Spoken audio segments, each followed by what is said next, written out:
जय Hind captain Shyam Kumar sir, जय हिंद। बहुत बहुत शुक्रिया समय देने के लिए। थैंक यू सर, बहुत बहुत शुक्रिया आपने समय दिया। बस दर्शकों को मैं इतना बता दूं कि पाकिस्तान में बांग्लादेश के नेवी चीफ पहुंचे हुए हैं। जनरल मुनीर के साथ उन्होंने मुलाकात की और यह दौरा उस वक्त हो रहा है दर्शकों जिस वक्त हाल ही में हमने आईएसआई के एक डेलीगेशन को ढाका में देखा और बांग्लादेश आर्मी के एक डेलीगेशन को हमने पाकिस्तान के अंदर देखा। और अब बांग्लादेश नेवी चीफ का पाकिस्तान पहुंचना क्या मायने रखता है? क्या भारत को घेरने की कोई प्लानिंग की जा रही है? इसके लिए हमने बकायदा नेवी से कैप्टन श्याम कुमार सर को हमने बुलाया है। लंबा तजुर्बा सर के पास है, पाकिस्तान बांग्लादेश की नेवी को और साथ ही साथ चीन की नेवी को सर बहुत अच्छे से समझते हैं। सर से समझने की कोशिश करेंगे। सर, ये एक बड़ा अहम मुद्दा निकलकर सामने आया है। बांग्लादेश नेवी के चीफ जो है वो पाकिस्तान अब पहुंचे हैं। इस यात्रा को आप किस प्रकार देखते हैं? क्योंकि हाल ही में हमने देखा कि आईएसआई का एक डेलीगेशन भी बांग्लादेश पहुंचा था। क्या कुछ पाकिस्तान और बांग्लादेश के बीच खिचड़ी पक रही है साहब? धन्यवाद राजेश जी, बहुत बहुत शुभकामनाएं आपके दर्शकों को। आपके माध्यम से इंटरनेशनल टॉपिक्स पे बोलने का मौका मिल रहा है। बांग्लादेश और भारत बहुत अच्छे कदम से कदम मिलाकर चल रहे थे। पिछले 15 सालों से शेख हसीना जी की सरकार के साथ भारत के बहुत प्रगाढ़ संबंध बने रहे। और देखिए 1971 के बाद की बात करें तो लगातार पाकिस्तान और बांग्लादेश की दूरी बढ़ी हुई थी और भारत के साथ कोई भी पार्टी हो बांग्लादेश में करीब करीब एक अच्छे मुकाम से हम साथ चल रहे थे। और ये 15 सालों में ज्यादा ही एविडेंट था। Trade, commerce, military cooperation, foreign policy, इस सब में भारत का बढ़ चढ़कर वर्चस्व रहा बांग्लादेश पे और बांग्लादेश को भी हमसे कई सहायताएं मिल रही थी। लेकिन ये पिछले 5 महीनों में अगस्त के बाद जो 5 अगस्त को हुआ है शेख हसीना का तख्ता पलट, उसके बाद से एक रैपिड चेंजेस हम बांग्लादेश और पाकिस्तान के संबंधों में देख रहे हैं। सदा से बांग्लादेश के अंदर कुछ लोग थे जो पाकिस्तान समर्थक थे, पर उनको अपनी जगह पे बिठा के दबा के रखा गया था क्योंकि उनकी जरूरत बांग्लादेश को नहीं हुई, जो एक बांग्ला बंग बंधु के नाम से ही बना था, तो उसका इंडिया से ज्यादा इंक्लिनेशन था। और इसके कारण देखिए कि कुछ दिनों में देखिए कि कई टॉप लेवल मीटिंग्स स्टार्ट करें हम, तो उनके प्रधानमंत्री और राष्ट्रपति वगैरह 2-2 बार मिल चुके, जबकि भारत से अभी तक कोई मुलाकात नहीं हुई है। मिस्टर यूनुस की, बांग्लादेश के जो चीफ एडवाइजर है अभी वो वहां पे। और देखिए उनकी जो कई सारी फ्री ट्रेड एग्रीमेंट की घोषणा करना, एयरक्राफ्ट लैंडिंग शुरू करना, उसके बाद उनका शिप चिटगांव में आ गया, जबकि कुछ दिन पहले शेख हसीना ने उनके जो एक शिप है, वॉरशिप है, उसको मना कर दिया था बांग्लादेश के चिटगांव पोर्ट में आने के लिए। तो कई वेवर देना, उसके बाद वीजा का रिलैक्सेशन देना, ये सारी चीजें आप देख रहे हैं एक के बाद एक हो रही हैं, जो इस तरह इंगित करती हैं कि बांग्लादेश को एक रैपिड फायर की तरह पाकिस्तान के साथ एक गठन करने की जरूरत पड़ी है। ये जरूरत क्यों पड़ी है इसका अभी बहुत करना पड़ेगा अध्ययन, और बड़े आराम से भारत देख रहा है। तो ये जनरल संबंध जो मैं पहले बताऊं आपको, ये मैं आपको बताना चाहता था कि ये भारत के लिए एक चेतावनी है। और इसके साथ ही चाइना का एंगल और दूसरे एंगल भी आते हैं। तो इसलिए मैं देखता हूं कि भारत और बांग्लादेश के बीच में जो संबंध है वो अभी थोड़े से विराम पर है। और शेख हसीना हमारे यहाँ प्रस्थापित हैं और उनके लीडरशिप की मीटिंग हो रही है, उनके टॉप लेवल की मीटिंग हो रही है, जैसा आपने कहा कि मिलिट्री इंटेलिजेंस की आईएसआई की बैठक हुई है, और कई ऐसे ही घटनाएं हो रही हैं जो हमारे लिए एक चैलेंजिंग और एक बहुत बड़ा नया आयाम दे रही हैं इस एरिया में। जी, अब मैं ये समझना चाहूंगा, बांग्लादेश की नेवी कोई खास इतनी मजबूत नहीं है। पाकिस्तान की भी नेवी की बात करें तो कोई बहुत बड़ी नेवी या बड़ी मजबूत नेवी पाकिस्तान की भी नेवी नहीं है। लेकिन जिस प्रकार से अब चाइना लगातार पाकिस्तान की नेवी में इन्वेस्ट कर रहा है या उसको मजबूत करने में लगा है और बांग्लादेश भी पाकिस्तान के साथ जुड़ रहा है, तो क्या चाइना, बांग्लादेश, पाकिस्तान, मालदीव को भी हम ले लें, क्या ये भारत को समुद्र के जरिए घेरने की कोशिश है सब? अब पहले तो मैं बात करूंगा मिलिट्री कोऑपरेशन की, जो अभी आपने पूछा भारत बांग्लादेश और पाकिस्तान के बीच जो डेवलप हो रहा है, तो कई घटनाएं हुई हैं जिन्हें हमें सिलसिलेवार ढंग से देखना चाहिए। सबसे पहले तो कि किसी भी मिलिट्री कोऑपरेशन में पहले बांग्लादेश पाकिस्तान के साथ विश्वास नहीं करता था, और उसने कभी ऐसा कोई कदम पिछले आज जैसे देखिए 53 इयर्स में कभी ऐसा हुआ नहीं। जी लेकिन जनरल का, आर्मी चीफ का पाकिस्तान के आर्मी चीफ से मिलना, उसके बाद उनके सेकंड इन कमांड जो है बांग्लादेश के, उनका भी आर्मी चीफ के साथ जाके मिलना, और अब ये हमारे नेवी चीफ जो बांग्लादेश के हैं उनका आर्मी चीफ के साथ मिलना, ये जो तीन घटनाएं हैं, इसके साथ कुछ सिग्नल्स निकल के आए हैं जो हमें देखना है। एक एक करके मैं समझाता हूं आपको। सबसे पहले तो वो बात कर रहे हैं कि अब वो एक लॉन्ग टर्म मिलिट्री कोऑपरेशन के ऊपर जा रहे हैं। दैट मीन्स इनकी एक टीम जाएगी जो बांग्लादेश और उनकी डॉक्ट्रिन एंड पॉलिसी पे 1 साल तक काम करेगी, वो जी बांग्लादेश में रहेगी। और इसके बाद 10 कमांड्स जो बांग्लादेश के हैं उनको वो ट्रेनिंग देना शुरू करेगी लॉन्ग टर्म में। तो ये एक जी लंबा विजन दिख रहा है मेरे को। दूसरा है ट्रेनिंग की बातें भी वो कर रहे हैं कि वो वहां पे ट्रेनिंग जाके बांग्लादेश की आर्मी को करेंगे। तीसरी बात है फाइटर एयरक्राफ्ट जो J-7 है, जो ओके चाइना जो पाकिस्तान के कोलैबोरेशन में बनाता है, जो पाकिस्तान के पास ऑपरेशनल है, वो खरीदने की बात हो रही है, जो एक लॉन्ग टर्म इन्वेस्टमेंट हो जाएगा चाइना के साथ, और इसमें चाइना भी शामिल हो जाएगा। दर्शकों को ये भी मालूम है कि बांग्लादेश भी करीब करीब 70% अपना आर्म्स का इक्विपमेंट चाइना से ही करता रहा है, जी और अब पाकिस्तान के साथ यूनियन नीति में देखें तो आर्म्स का सेल चाइना के लिए पाकिस्तान के थ्रू भी बढ़ना, ये भी बहुत बड़ी बात मानी जाती है।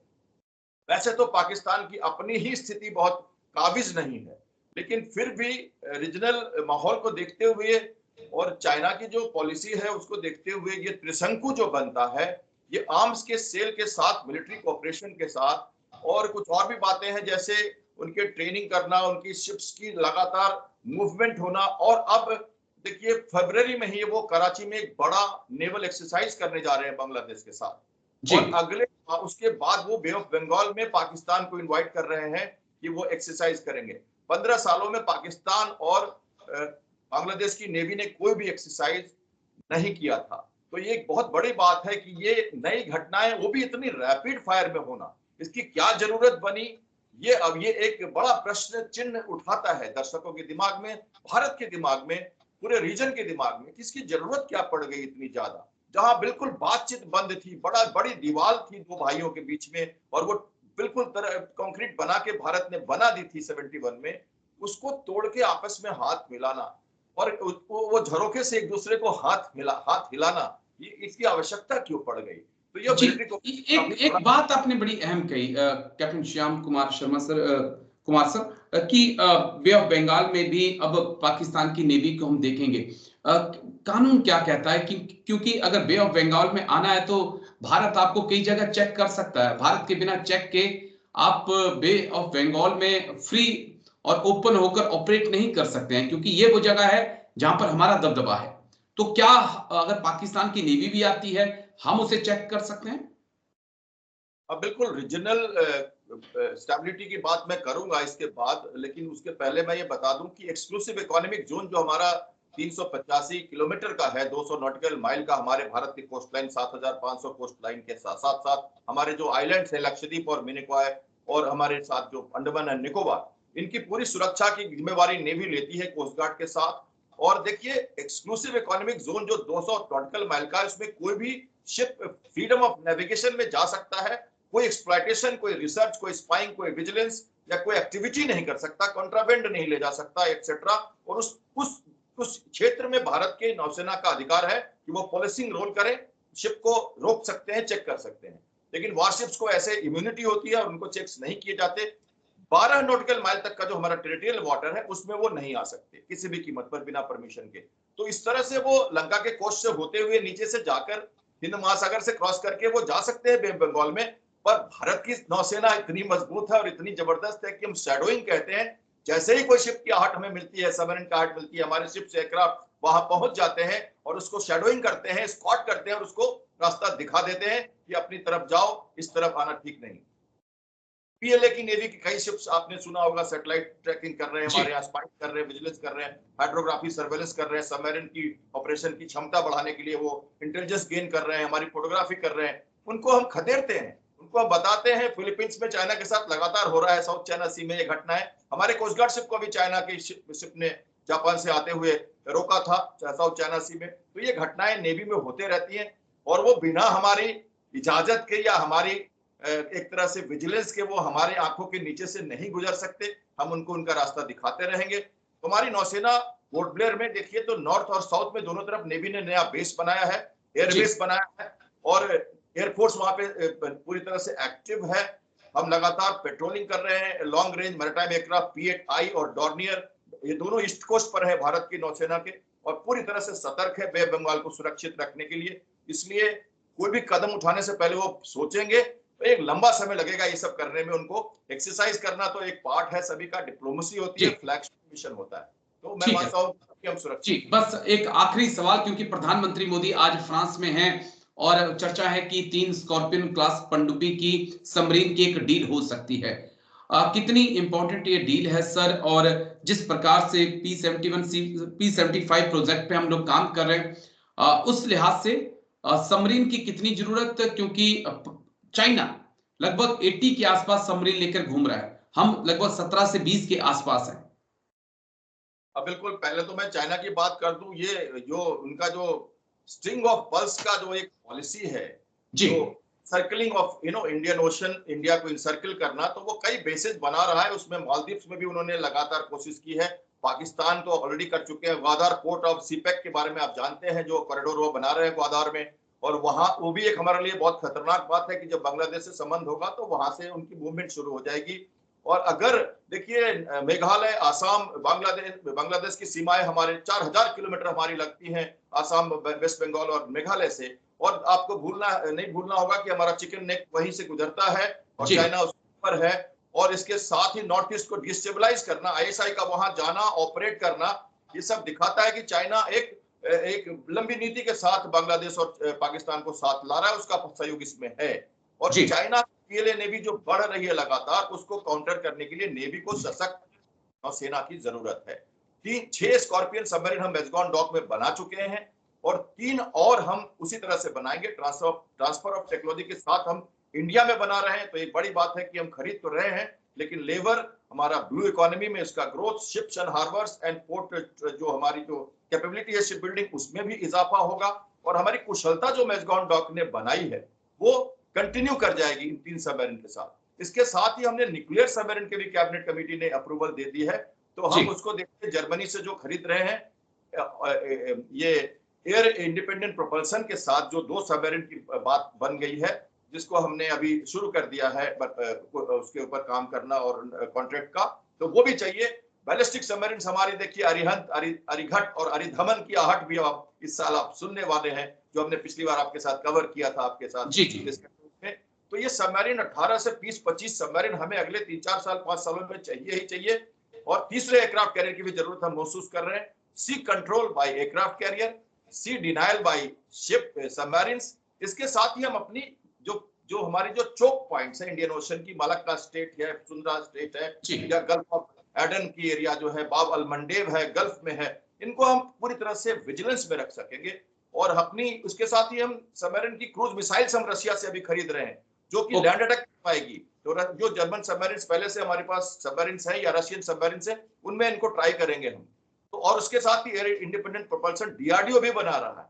हम अपनी सोनोवाई बना रहे हैं, हम टॉर्पेडोज बना रहे हैं। तो टॉर्पेडोज के साथ इन सबको भारत सरकार खुद बना के अपने इन सबमरीन में लगा रही है। इसके साथ हम एक लेथल डेटरेंस इस एरिया में देंगे, उसको वो रीजनल स्टेबिलिटी को ठीक करेगा।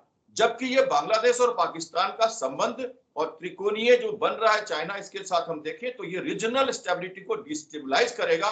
भारत को एक नए सिरे से इसको पहचानना होगा, देखना होगा और काउंटर मेजर करने के लिए अपनी जो नेकलेस ऑफ डायमंड की जो पॉलिसी है उसमें और स्ट्रेंथ लाना पड़ेगा। चाइना को दूसरी तरफ से खदेड़ना पड़ेगा और कहीं ना कहीं प्रवोक करना पड़ेगा, चाहे ईरान हो, चाहे जापान हो, चाहे साउथ कोरिया हो, कहीं ना कहीं मंगोलिया हो। हम वहां तक जाकर घेरने की कोशिश कर रहे हैं। हमारे प्रधानमंत्री अभी फ्रांस में है, मैं विश करता हूं कि हमारे राफेल और स्कॉर्पियंस की समझौते की डील जल्दी सुनने को मिले। बस हम इतना भी चाहते हैं, थोड़ा अफगानिस्तान में जाकर तालिबान के साथ थोड़े संबंधों को अब और मजबूत करने का वक्त आ गया है, क्योंकि कहते हैं कि जैसे को तैसा, टिट फॉर टैट बहुत जरूरी है। लेकिन हमारे एनएसए डोभाल सर इस काम में बहुत माहिर आदमी है, तो कुछ कहने की जरूरत नहीं है। लेकिन बहुत बहुत शुक्रिया सर, आप आए और इस गंभीर मुद्दे पर इतने अच्छे से आपने अपनी बात रखी। थैंक यू सर, जय Hind. Thank you sir. Thank you Rajesh ji, always nice meeting you. बहुत अच्छा लगता है आपसे बात करके। और दर्शकों को, मैं एयरक्राफ्ट का पायलट भी हूँ, नेवी से एविएशन में रहा, एयरक्राफ्ट कैरियर ऑपरेट किया, तो इसलिए बहुत मजा आता है मुझे अपनी बातें कहने में। और अगली बार फिर मिलेंगे। थैंक यू सो मच, धन्यवाद। थैंक यू सर, जय हिंद साहब।